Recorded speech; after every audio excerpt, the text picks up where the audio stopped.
Hayyeen shamaa akkam nagaa jirtan fayyaa keessanii har'allee barnoota addaa isinii qabadhee dhufeetiin jira. Warreen jawwaala haaraa bitattanii jiimeela akkamitti akka itti banattan wallaaltan jiimeela akkamitti akka banattan akkaawuntii mataa keessanii akkamitti akka banattan isin barsiisa. Nafaana bu'aa utoo karaa barumsatti hin darbiniin duratti warreen chaanaala Oksijiin Oromiyaaf haaraa taatan anaa dhufu baga nagaan dhuftan sabiskiraayib gochuudhaan wanta nu gadhiifnu hundaayyuu yeroo yeroon argatuuf mallattoo notifiikeeshinii irra kaachuun hordofuu hin dagatinaa isiniin jenna. Kabajamtoota fi jaallatamtoota viidiyoota baay'ee kunoo akka keessaa argattu viidiyoo bakka jiru irratti cuqaasuudhaan viidiyoota wanta nama bashannansiisu waa baay'ee tokko keessa jira. Kanaafuu barumsa adda addaa illee asirratti darbaa jira waan ta'eef dhaqaatii sabiskiraayib godhaa. Kunoo maqaan chaanaala keenyaa akkuma iskiriin irratti argitan Oksijiin Oromiyaa jaa dhaqaatii sabiskiraayib gochuudhaan mallattoo notifiikeeshinii irra kaa'uun hordofuu hin dagatinaa isiniin jenna. Yoo isin tole laayik hiriyoota keessaniif sheer godhaa. Gaaffii barbaadan koomentii jalatti nu gaafadhaan affeerraa keenya amma kallattiimaan karaa barumsaa isin dabarsina.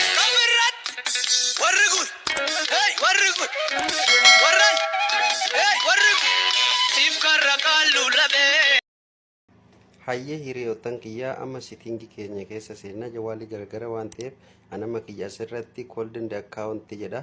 Isin keessan immoo googil yookaan akkaawuntii jedhu qaba. Isin kanama qalamaan isin argisiisu kana filattanii sana booda akkaawuntiis bakka jedhuutu isinii baya. Sirriitti na hordofa. Akkaawuntii bakka jedhuutu isinii baya.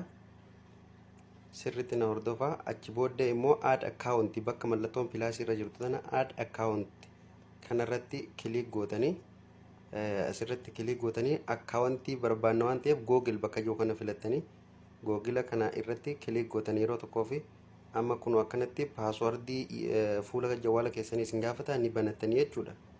Amma kun asitti ga'ee amma isin maal gootanii ka gubbaa san dhiiftanii ka gadi kireet akkaawuntii bakka jedhu kanarratti kiliik gootan gizee tokkoof bakka qalama diimaa irratti isin argisiisu kanarratti kiliik gootanii yeroo tokkoo fi okay amma maal gootan hiriyoottan kiyyaa hayyee hiriyoottan kiyyaa for myself ka jiru kanarratti tuttanii yeroo tokkoo fi kiliik gootanii amma hunoo barbaadaa jira. Amma asirratti immoo first name bakka jedhu irratti maqaa keessan guuttanii jechuudha. Maqaa keessan guuttanii asirratti maqaa keessanii guuttanii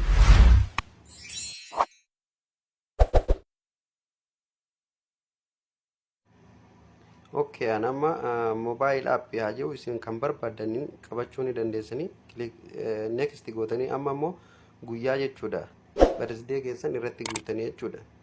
Guyyaa takka godhu kan amma asirratti joonaariyaa godhu okay asirratti bara dhaloota keessanii akkasi gootanii amma jedhamoo jendera isaa irratti immoo dhalaa fi dhiira ta'uu keessan gama gadii irratti ni filattanii an dhiira waan ta'eef meel godha. Okay amma next gootan gama gadii kana jechuudha. Next gootanii amma immoo paaswordii yookaan jiimeela keessan isin gaafata dhiifama paaswordii osoo hin taane jiimeela keessan isin gaafata jiimeela kan barbaadan itti guuttanii jechuudha.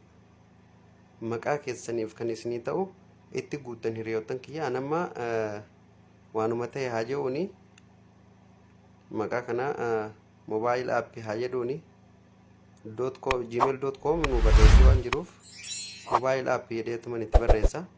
Next godha gama gadiitiin amma namni fayyadamee jira na dura kanaafuu lakkoofsa itti galcheetiin ammallee deebi'ee next godha. Okay next godha amma gama gadii kana next.